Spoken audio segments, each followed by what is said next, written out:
What if the janitor you passed in the hallway every morning wasn't just cleaning the floors, but quietly holding the keys to the entire company? This isn't just another story about corporate greed or boardroom betrayal.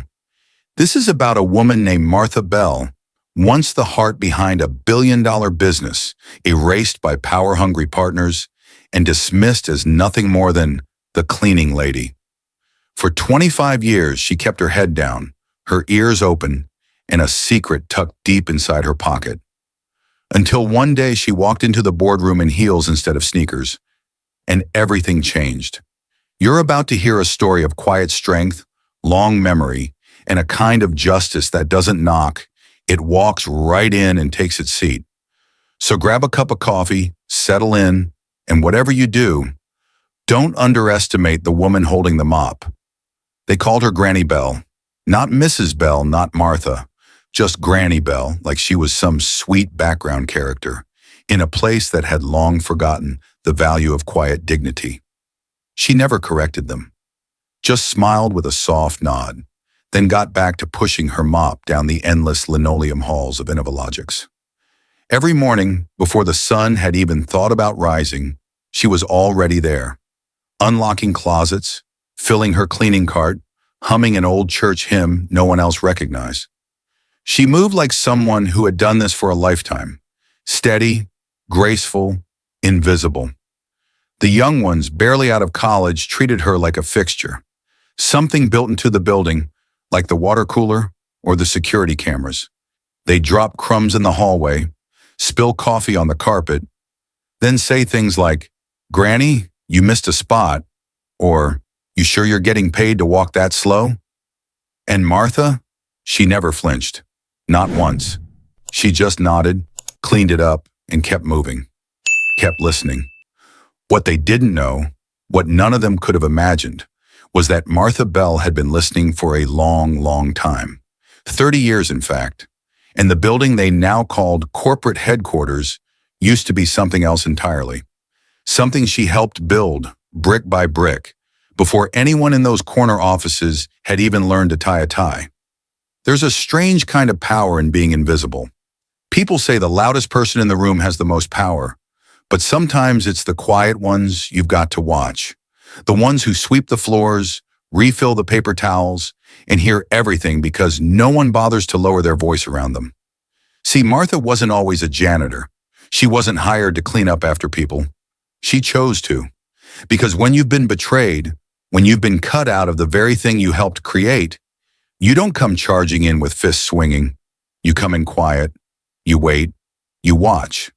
And then one day, when the time is just right, you show them who's really been holding the keys all along. And for Martha Bell, that day was coming, faster than anyone at InnovaLogix could have ever imagined.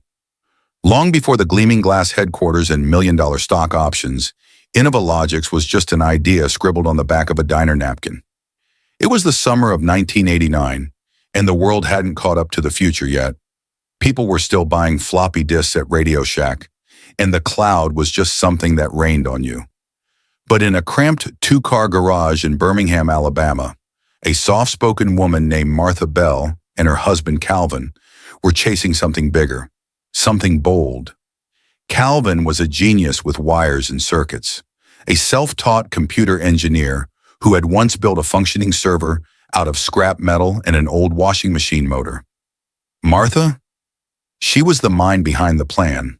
While Calvin dreamed big, she made sure the foundation was steady. She handled the finances, wrote the first business plan, even drew up the company's earliest contracts, by hand, with a ruler and a steady hand sharpened by a quiet brilliance. Together, they named the venture InnovaLogix.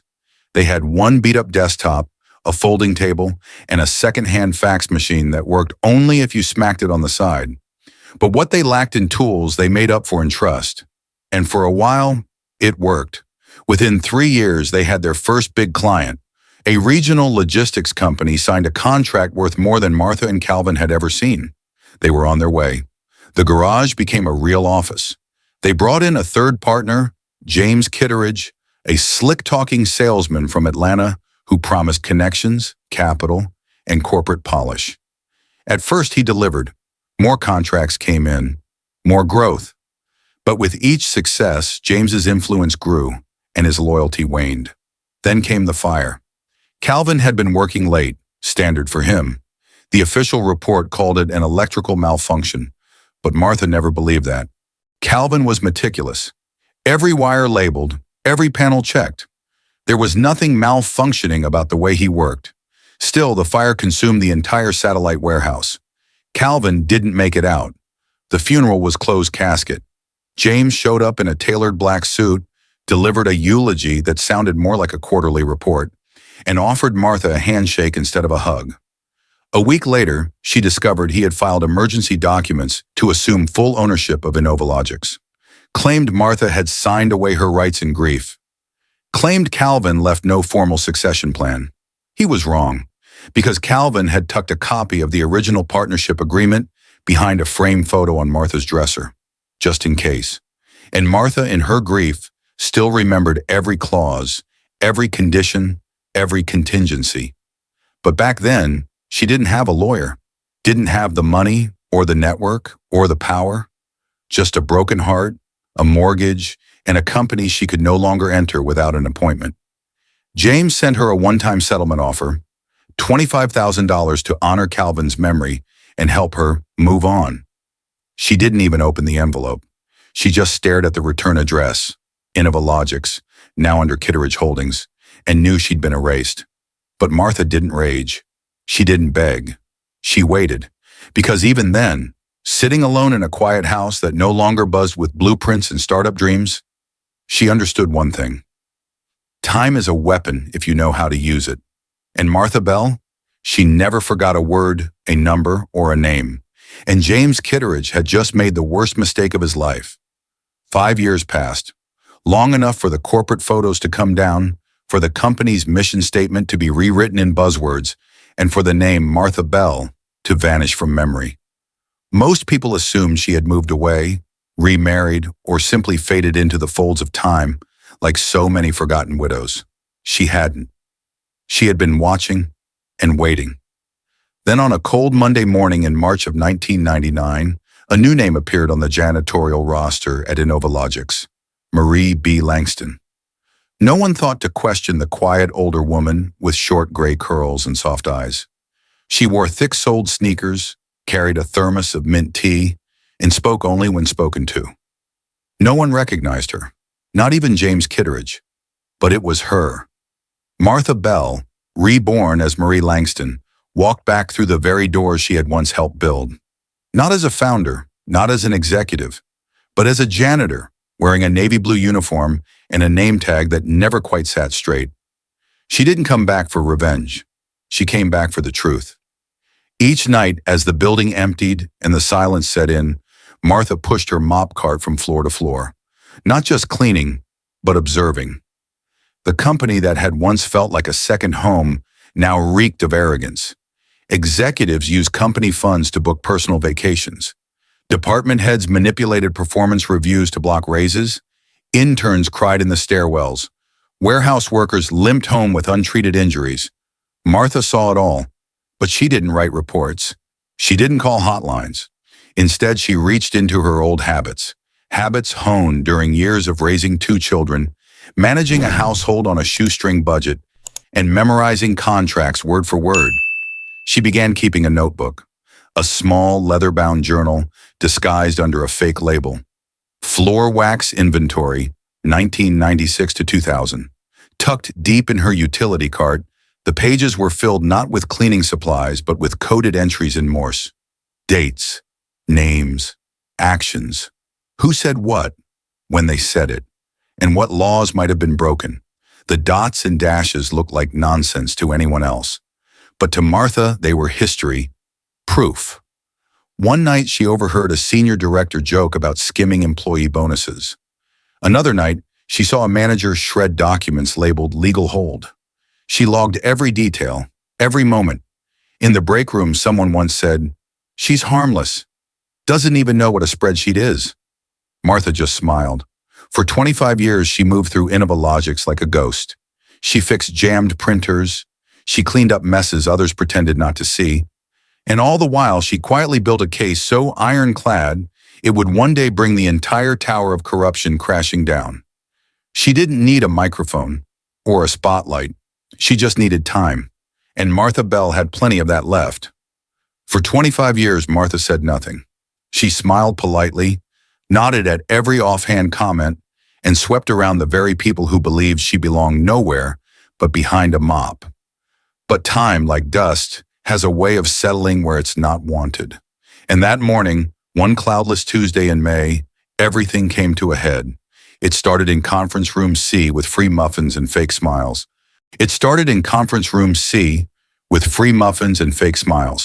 The quarterly leadership meeting was in full swing. A dozen department heads gathered around a polished oak table, while the CEO, Lauren James, stood at the head like a high priest delivering scripture. She was young, sharp-tongued, and proud of being cost-conscious, a phrase that always seemed to mean someone else was about to lose their job. Martha, as always, was in the background, wiping smudges off glass doors, emptying half-full coffee cups into a utility sink, forgotten in plain sight. That's when she heard it. Lauren cleared her throat, tapping her manicured fingers against her laptop. As part of our next phase in streamlining operations, she announced, we're outsourcing janitorial services starting next quarter. Full termination of in-house custodial and maintenance staff. Projected savings, $1.2 million annually. Silence. A few heads nodded. Others looked away. Only one voice, soft, scratchy, broke through. It was Reggie, the building's longtime maintenance man, 72 years old and still working overtime to pay for his wife's medical bills. Reggie had been with the company since the Bell days. He once fixed an HVAC system with nothing but duct tape and a butter knife. Everyone knew Reggie. No one defended him. You mean, we're all out? He asked gently. Lauren didn't blink. It's nothing personal, just business. These decisions are never easy. And then she smiled. That smile, the kind that makes paper cuts sting a little more. Reggie nodded slowly, pressing a hand to his chest. All right then. He tried to stand, but his knees buckled. His coffee spilled. A quiet gasp rippled through the room as he collapsed, clutching his ribs. Nobody moved. Not Lauren, not the directors. They just sat there, awkward, frozen, waiting for someone else to react. Martha dropped her rag and rushed forward, kneeling beside him. Reggie, can you hear me? She whispered. He nodded faintly, eyes glazed with exhaustion and shame. Guess I finally ran out of steam, he chuckled weakly. Still, no one from management offered a hand. When paramedics arrived, Lauren returned to her presentation. Let's move on, she said. Next item, corporate branding. Martha didn't hear the rest. She stood silently at the back of the room, hands clenched at her sides. Her pulse throbbed beneath her uniform. The rage wasn't loud or theatrical. It was cold, steady, earned. That was the moment. Not when Calvin died. Not when James forged the papers. Not when she mopped around the same table where her voice used to matter. That was the moment Martha Bell decided it was time. Time to stop waiting. Time to stop listening to excuses from people who never listened to anyone else. Time to speak, not softly, but with the full weight of everything she had seen and documented. As the board returned to their spreadsheets and their savings plans, Martha walked out, not toward the janitor's closet, but toward the security office, where she'd asked for a recording from Conference Room C. She had what she needed. The spark had been lit, and the fire that was coming next? This time, it wouldn't be an accident. Martha didn't sleep that night. She sat at her kitchen table, the same table where she and Calvin once dreamed up InnovaLogix, with a lamp burning low and a manila envelope resting just inches from her hand. Inside that envelope was her answer. Not a weapon in the traditional sense, but one far more powerful. Truth, documented and signed. She had been preparing for this moment for years. Long before Reggie collapsed, long before Lauren James gave her smiling death sentence to the custodial team, Martha had already begun the final phase. She had contacted Elias Grant, a seasoned labor attorney known for toppling corporate giants and defending people whose voices had been buried under boardroom chatter. Elias didn't ask for a down payment. Once he read her Morse-coded transcripts, saw the photos, the financial records, the original partnership agreement, he leaned back in his chair, stunned. "You're not just building a case," he said softly. "You're digging a grave." Martha nodded. "I don't want revenge," she told him. "I want the company back. The one we built. The one we lost." He slid the envelope into his briefcase and said only 3 words. "Let's begin quietly." And quietly, they did. That week, Elias filed a shareholder action under Alabama corporate law, one that demanded a formal review of company ownership triggered by irregularities in the original succession documents. Martha's copy of the original founding agreement named her as co-equal partner, with full voting rights transferred upon Calvin's death. A clause James Kitteridge had failed to override, because he never thought she'd live long enough or be smart enough to come back for it. Simultaneously, Martha made one more move, something Elias advised her not to do, but she insisted. She reached out to a local investigative journalist, Nina Costas, known for breaking corporate misconduct stories with brutal precision. Nina wasn't interested at first until she saw the evidence. When she asked why Martha didn't come forward sooner, Martha answered plainly, "Because people like me don't get believed until we hand over a mountain." Then came the email. Anonymous, short, 1 line. Subject: "Do you know who really built the building you work in?"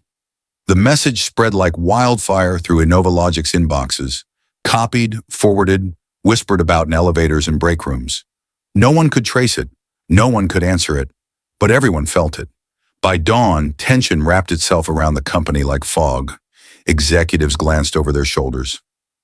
Middle managers muttered nervously, and down in the janitor's closet, Martha stood quietly beside her cart, watching the storm she had summoned begin to swirl. Tomorrow would bring the meeting. Tonight was the calm before the reckoning, and Martha Bell, she was ready. The elevators chimed at exactly 9:58 a.m. Martha Bell stepped out, slow and steady. Her janitor's uniform was gone, replaced with a navy wool coat, buttoned to the collar, and low black heels that echoed against the marble floor. In her hand, a worn leather notebook, the very one she'd carried all those years, now no longer hidden behind mop handles or bleach bottles. She paused in front of the double glass doors of Conference Room A, the same room where decisions were made without her, where lives were reshaped by people who never looked her in the eye. This time they would. Inside, the quarterly shareholder meeting had already begun. CEO Lauren James stood at the head of the long walnut table, flanked by legal counsel, board members, and 2 investment advisors in suits that cost more than Martha's car. At the far end, sitting stiffly in his chair, was James Kitteridge, gray-haired now, but still wearing the same smugness that once signed Martha's dreams away. She opened the door. Chatter stopped. Heads turned. "I'm sorry," Lauren said curtly, barely glancing up. "This room is closed. Maintenance staff aren't needed right now." Martha didn't flinch. She stepped forward, calm and deliberate, and placed her notebook on the center of the table. "I'm not here to clean," she said clearly. "I'm here to reclaim what's mine." There was a moment, thin and electric, where no one spoke. Then a man in the back stood, Elias Grant, her attorney. He lifted a folder and announced, "Mrs. Martha Bell, co-founder and legal co-owner of InnovaLogix, is invoking her right to call this emergency shareholder session. We have notified the press. Independent counsel is present." "You may proceed," Mrs. Bell. Lauren laughed, but it cracked at the edges. "This is absurd. Some janitor?" But Martha had already opened her notebook. She didn't shout. She didn't rush. She turned pages slowly, naming dates, reading quotes, pointing out infractions, unauthorized bonuses, falsified OSHA reports, employee terminations without cause, cover-ups of workplace injuries, and finally the original founding document dated July 17, 1989, naming her as full partner with ownership reverting to her upon Calvin Bell's passing. Lauren's face went pale, and James, he tried to speak, But Martha cut him off. You told me no one would believe me, that I was just a wife with a pen. But you forgot something. I was the one who wrote your first contract. I was the one who kept the books when this company had no name. You erased me, but you didn't destroy me. A hush fell across the table. Then from the corner of the room, a low voice said, I move for a vote of no confidence in the current CEO. Another followed. Seconded. Lauren stood up, trembling. You can't do this. A board member calmly replied, We just did. That's when it happened. One of the executive vice presidents, Robert Kilmer, known for backroom dealings and short tempers, slammed his chair back and reached into his coat. This is a damn setup, he shouted, pulling something from his pocket. For a half second, the room froze. Fear coiled like a spring. But before he could lift his hand, two plainclothes security officers, previously stationed near the door by Elias's team, moved in fast. They pinned Kilmer to the ground, disarming what turned out to be a concealed firearm. Gasps, chaos. A woman screamed. Martha stood still, unmoved. Her voice rose above the noise. You see now? This is who you've trusted with your company, with your people. Security escorted Kilmer out. Lauren followed moments later, red-faced and silent. And just like that, the room changed. Eyes that once ignored her now watched her with reverence. Faces that once looked past her now leaned in with quiet awe. I'm not here to punish anyone, Martha said, closing her notebook.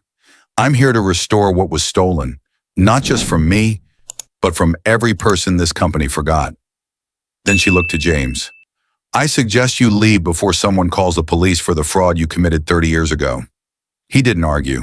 He just stood, shoulders hunched, and walked out without a word. Martha sat down at the head of the table, her table, not in triumph, but in peace. Justice had finally come home. Martha Bell could have claimed the title. She could have walked out of that boardroom with the CEO badge, the private driver, and the corner office with the skyline view. But that wasn't why she returned. She didn't come back for power. She came back for purpose. So instead of taking the top seat, Martha did something no one expected. She gave it away. Within a week, she established a company stewardship committee, a rotating body made up of employees from every level. Warehouse workers, IT staff, customer service reps, even a part-time receptionist named Jill, who had once offered Martha an extra sandwich on a lonely Christmas Eve. We're not just changing policies, Martha told them at their first meeting.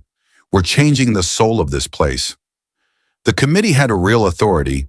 They reviewed hiring practices, restructured outdated departments, and launched a full audit of executive spending.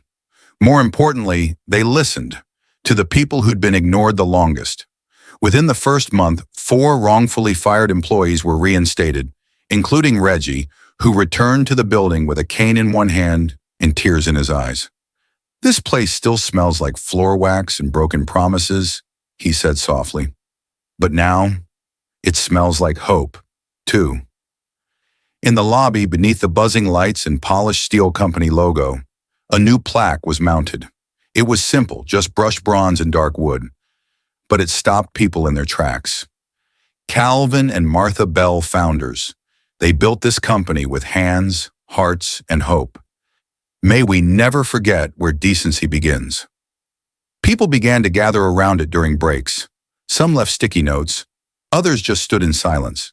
For the first time in years, the building felt less like a machine and more like a memory. Alive, breathing, human. Martha didn't give speeches. She showed up. She ate lunch in the break room. She remembered birthdays. She asked questions and actually waited for answers. One young employee asked her why she never took the CEO job. Martha smiled. Because I didn't come here to sit above anyone, she said. I came back to make sure no one else gets swept aside. And just like that, the woman who used to push a mop was now redefining leadership, not with authority, but with understanding. And somehow that made all the difference. Weeks passed, then months. InnovaLogix slowly began to feel different. Not louder, not shinier, but more human. People lingered longer in the break room. They talked across departments. Even the elevators felt lighter, like the air had shifted from tension to trust. And Martha? She never claimed an office. She declined interviews. When the local news wanted to profile her, she politely said, "The story isn't about me. It's about what happens when people stop being seen." But one morning, just after the sun broke through the windows of the east-facing lobby, something quiet happened. Something no press ever covered. Martha, dressed in a simple cardigan and slacks, walked through the building with a cleaning cart. Not because she had to, but because she chose to. There was a scuff mark by the main hallway and a few smudges on the glass doors. Small things, easy to overlook, but not to her. She wiped them down slowly, like a painter restoring a canvas. No urgency, no orders, just care. As she stepped outside into the morning light, mop still resting gently in her grip, a young intern, no older than 23, stood by the entrance. He looked nervous, unsure of what to say, but managed a small nod and softly spoke, "Good morning, Mrs. Bell." She smiled, warm and steady. "Just Martha," she replied, and then he did something simple. He stepped aside, placed his hand gently over his heart, and bowed his head, not out of obligation, but respect. Not for a title, not for a legacy carved in brass, but for a woman who taught everyone there that dignity doesn't come from a desk, or a suit, or a nameplate. It comes from how you treat people when no one's watching. That afternoon, Martha left the mop in the supply closet and closed the door behind her. Not forever, just for now. The company was in good hands. Hands that had once been overlooked. Hands that now knew better. And if there's one thing she hoped they'd remember, it was this. Don't ever assume the person holding the broom doesn't also hold the blueprint. Because sometimes the person sweeping the floor isn't just cleaning up after others. Sometimes they're the one who built the house. And they just might be the only one who knows how to make it whole again. The story of Martha Bell teaches us that true strength doesn't always speak the loudest. It endures quietly, listens deeply, and waits patiently for the right moment to rise. Martha was never chasing a title or applause. What she wanted was respect.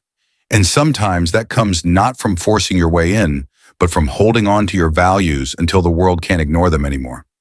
For many older adults, this story may feel all too familiar.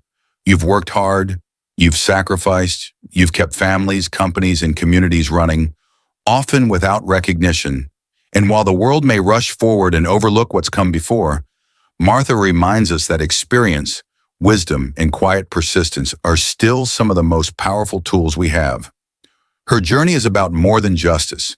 It's about dignity, about showing us that the people who are often underestimated are the very ones holding everything together, and that sometimes the person sweeping the floor built the foundation everyone else is standing on. So take heart. You are not invisible. Your story matters. And it's never too late to speak your truth, stand tall, and reclaim what's been forgotten. If this story touched you, if it made you pause and reflect, please click the like button, share your thoughts in the comments, and subscribe to the channel. Don't forget to tap the notification bell so you'll be the first to hear the next story. Because here, we honor voices that have lived, endured, and still have something powerful to say. We're glad you're here, and we're just getting started.